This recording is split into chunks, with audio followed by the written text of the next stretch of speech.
restrained and responsible. And even today, Pakistan's message is we want peace, peace through dialogue and diplomacy.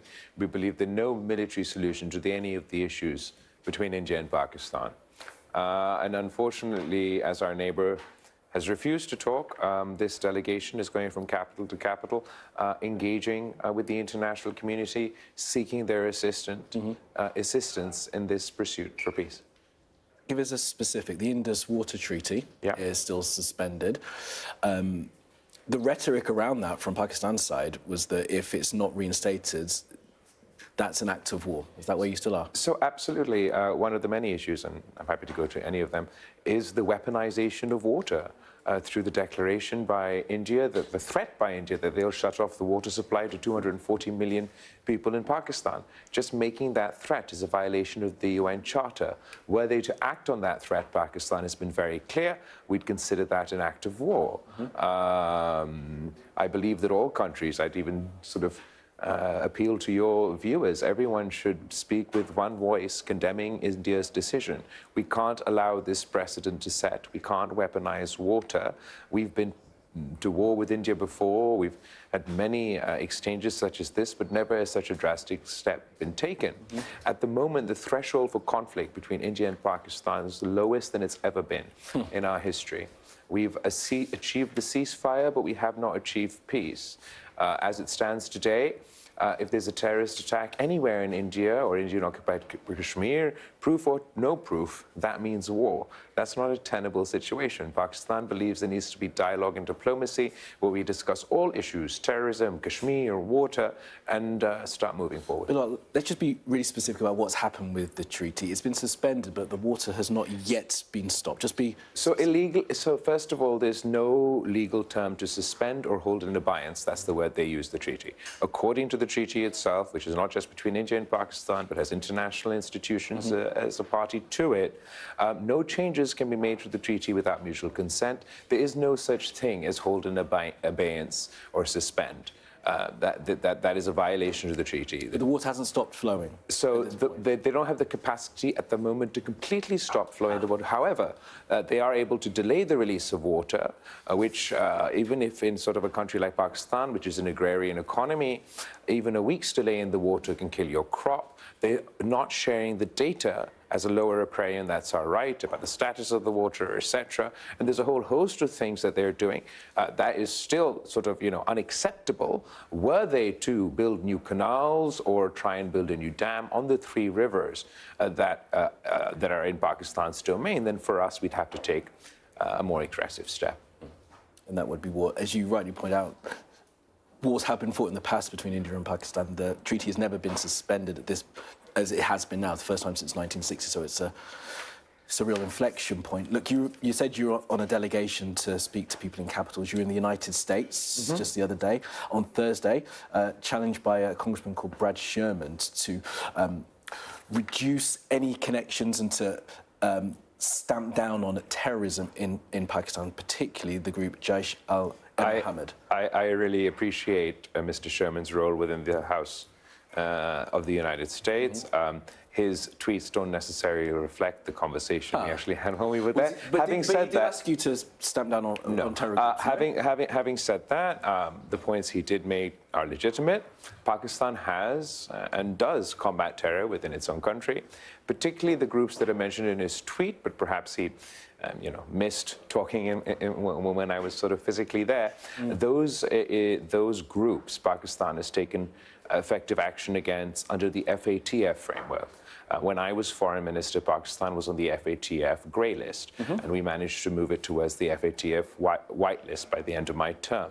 That means that the FATF is an organization, the international community endorses Pakistan's actions against such groups. But can more be done, though? Can more be done? I mean, look, I feel that as far as India, first of all, the terrorist attack that took place in India had nothing to do. So the two different things. Terror groups within Pakistan Pakistan's taking action against, to the sort of within our capability. The terrorist. I want to say fullest, then did you? The fullest, obviously. Okay. Why would I not want to say fullest? That's what I want to say. What I was trying to say is the terrorist attack that did take place in India had nothing to do with Pakistan. That was an indigenous group within India, and therefore I can't take action against those groups. The fact that India wants to blame Pakistan for actions of those groups within its own territory is sort of counterproductive. How was peace brokered this time? You know, President Trump's wants to take credit for it. Is that true? I think President Trump deserves credit for the ceasefire that we've managed to achieve. Absolutely. The United States, President Trump, Secretary Rubio were engaged with both Pakistan and India in order to achieve this ceasefire. I can't explain why India won't admit the truth, but throughout this episode, what we've seen is India is engaged in misinformation, disinformation. They've not been honest with their own public. They've not been honest with the media. They've not been honest with their allies. And this is one additional thing that they're not honest about. Of course, the Indian government are here to defend themselves, but when you say not admit the truth, what truths do you think they need to admit to? Admit the truth. Well, that Pakistan...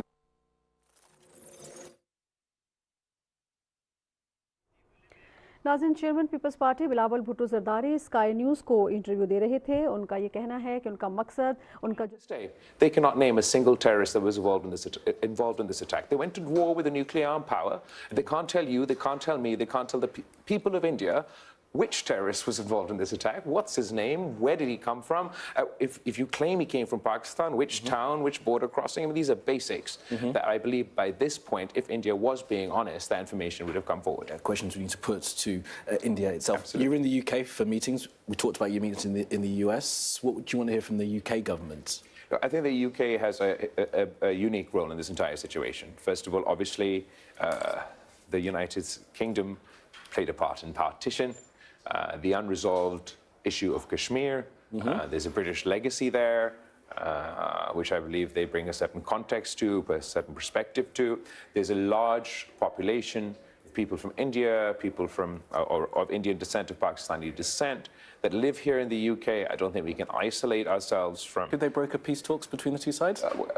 Broker or not broker, I think it's important, A, when it comes to the issue of water, that no matter where you stand or what your positions are, how close you are with India, that's something that we all have to draw as a red line on the basis of sort of a humanitarian perspective. They should absolutely encourage India to engage in dialogue with Pakistan. Look, India said no to an impartial investigation when we asked for one into the terrorist attack. They say no to mediation, be it from the UK or the US, and they say no to dialogue with Pakistan. So then if they're stuck in the status quo, we've lowered the conflict threshold between India and Pakistan to the point where any terrorist attack means war. There's no dispute resolution mechanism between two nuclear armed powers. That's not a tenable situation. It means that South Asia is insecure, and by extension the region and the globe. So everybody's affected by this. So look, you've seen the Prime Ministers at London Tech Week. You're going to hear, I guess, from David Lammy as well, and speak to people within the Foreign Office. What do you need to hear specifically from those individuals? What words do they need to use that will reassure you can go back to We've had really positive... When I was still in Pakistan, immediately after this conflict, that the ceasefire had just been broken out, David Lammy visited Pakistan. He engaged with us. He appreciated that the ceasefire is fragile, but I believe the United Kingdom government is keen to encourage both sides to engage in a dialogue so that we can deal with all issues. It's only the Indians that are being difficult about this. Okay, well, as you said, we need to get a response from... Please ask them all the questions you want. You're going off to Europe as well to have these same conversations. Absolutely. So we will speak with you again. Now I want to speak to you about domestic issue, if I can, Bilawal. Sure. It's been reported online that Imran Khan, the political opponent who's been sentenced to 14 years in prison, could be bailed on the 11th of June. What truth is there in that reporting? I don't know, but if it's, there's a legal process in Pakistan, and if the courts and everything feel that he deserves to be let out on bail, like, we'd support that. It's absolutely his right. There'd be no challenge to the court's proceeding from your well, there party? may be. Not from me personally or from my party. I'm actually not aware about the specifics. It's the first time hearing from you. But if it's true, then that's part of the legal process. Okay. That's part of the 11th of June, so a couple of days' time. Yeah, all right. Bilawal, look, it's good to speak with you today. All the best on the rest of your trip around Europe, and see you again. Thank you. Perfect. Thank you so much for having me. All right.